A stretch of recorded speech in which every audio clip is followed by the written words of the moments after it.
Bienvenue sur Africa 24, focus sur l'éducation nationale au Sénégal. Cheikh Mbao, coordonnateur de la COSYDEP, coalition des organisations en synergie pour la défense de l'éducation publique au Sénégal, invite les autorités politiques à faire de l'éducation une surpriorité et les acteurs du système éducatif à arrêter de se regarder en chien de faïence. Ce sont ces mots et nous le recevons. C'est notre invité du jour. Bienvenue et merci d'avoir accepté notre invitation, Monsieur Mbao. Merci beaucoup, Diara, à vous. Merci à Africa 24, une chaîne qui fait notre fierté. Monsieur Mbao, dites-nous, quel état des lieux faites-vous brièvement de l'éducation nationale au Sénégal? L'éducation nationale au Sénégal, il faut dire que c'est un système quand même qui vit plusieurs paradoxes. En termes de ressources injectées, nous savons que nous sommes champions, mais en termes de résultats, par exemple, nous sommes derrière encore. Donc il y a un problème lié à l'efficience du système d'éducation de formation au Sénégal, à son efficacité, mais aussi il y a un problème lié au dialogue social entre les acteurs qui fait qu'il y a une instabilité chronique et qui fait effectivement que le temps d'apprentissage dans le pays est très très grévé. Et qu'est-ce qui explique ce paradoxe en fait? Donc il y a des fonds, mais qui sont mal utilisés? Oui, il faut dire qu'aujourd'hui il est important qu'on s'accorde sur un fait. Les questions d'éducation et de formation devraient davantage mobiliser les citoyens. Il ne faut plus que cela soit seulement une affaire entre l'État et les enseignants. Donc il est essentiel qu'il y ait une plus grande ouverture vis-à-vis des citoyens. Mais comment inciter les citoyens à justement... Parce que l'éducation, c'est important, je pense que les citoyens en sont conscients, surtout, mais comment les inviter à participer?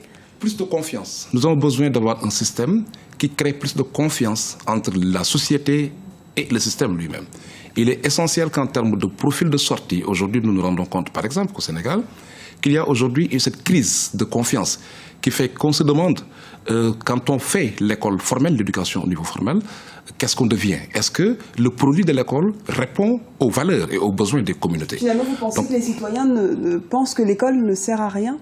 Bon, je n'irai pas jusque-là, parce que quand on prend l'école dans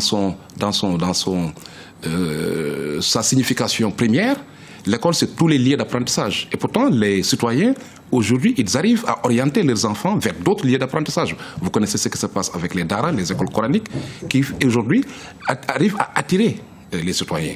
Vous regardez ce qui se passe dans les écoles de formation professionnelle et de l'enseignement technique, ça attire. Ce type d'école comme modèle? Il faut arrêter d'avoir un modèle unique et travailler à avoir des modèles qui répondent aux demandes des communautés. Il faut faire en sorte que les valeurs qui sont prônées par les communautés puissent effectivement se vivre dans le profil de sortie de l'école. Donc c'est ça. Il faut faire en sorte que cette crise liée aux finalités, qu'on puisse être plus à l'écoute des citoyens, de sorte qu'on puisse construire un système d'éducation qui soit plus conforme à leurs attentes. Ça, si nous le faisons, mais il faut aussi avoir un système d'éducation qui ne forme pas que des chômeurs.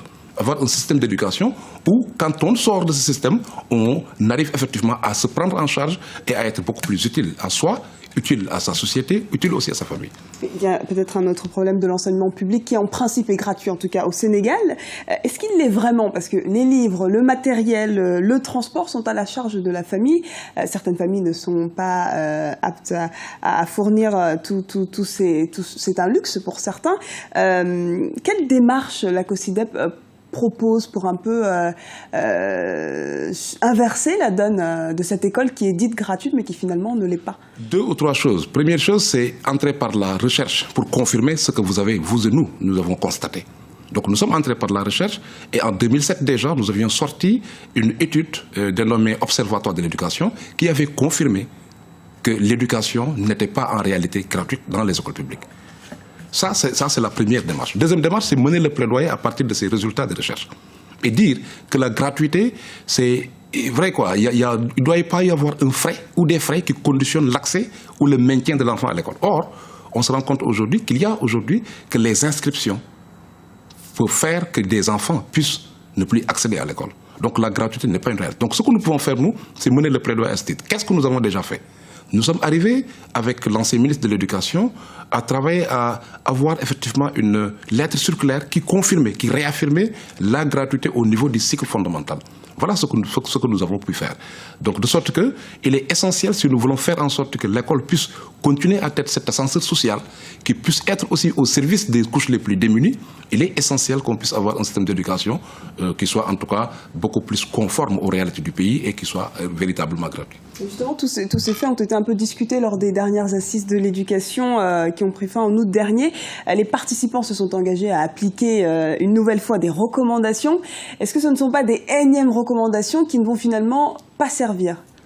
Cette fois-ci, je ne pense pas. Je pense qu'il y a un élan de changement qui est constaté au pays, au Sénégal, parce que nous avons des acteurs qui sont tous conscients que le système d'éducation et de formation au Sénégal n'est pas sur la bonne pente.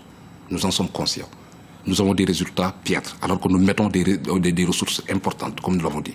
Aujourd'hui, la question, je crois qu'il a été demandé durant ces assises que l'on puisse aller vers plus de pragmatisme en termes de mise en œuvre des conclusions qui en sont retenues. Il y a des recommandations, vous pouvez vous rappeler des assises de 81, où les recommandations étaient très belles, mais qui n'ont pas été appliquées. Cette fois-ci, justement, nous devons apprendre des échecs de 81. Et nous avons décidé d'apprendre de ces échecs.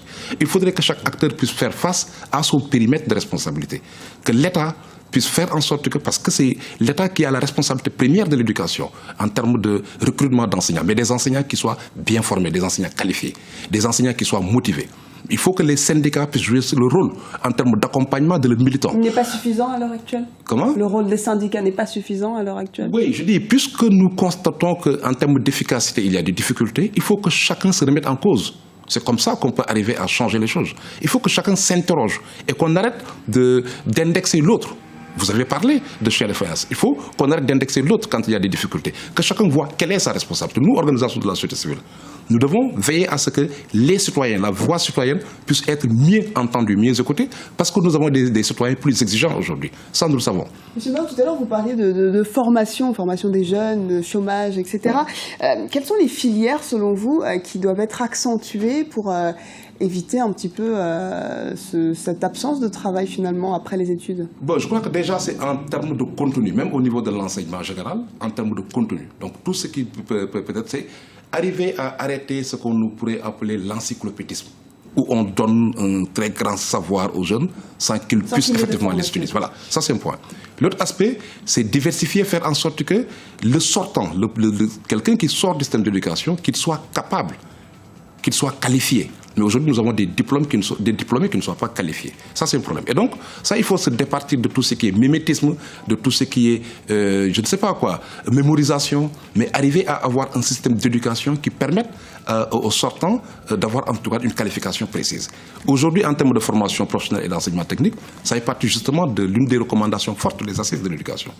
Nous savons que c'est encore traité en parlant pauvre, de même d'ailleurs que l'introduction des langues nationales ou la problématique liée aux langues nationales, à la petite enfance. Ça, c'est des questions à l'alphabétisation. Justement de l'introduction de ces langues nationales, des pays comme le Rwanda ont intégré les langues nationales dans le système éducatif. C'est devenu une exigence pour le Sénégal, nous le savons. Il y a eu beaucoup de phases pilotes, ça doit suffire, on a suffisamment testé. Nous savons aujourd'hui qu'un enfant qui apprend en partie de sa langue, surtout durant les premières années, a plus de chances de réussir. Et donc aujourd'hui, il faut simplement avoir le courage politique de faire en sorte que l'introduction des langues nationales devienne une réalité dans le pays. C'est une exigence. Merci beaucoup, Monsieur Mbao, d'avoir répondu à toutes ces questions. Je rappelle donc que vous êtes le coordonnateur de la COSYDEP, c'est-à-dire la coalition des organisations en synergie pour la défense de l'éducation publique au Sénégal. C'est moi qui vous remercie. Au plaisir, Monsieur Mbao. C'était l'invité du jour. Merci de nous avoir suivis. Restez avec nous. L'actualité continue sur Africa 24.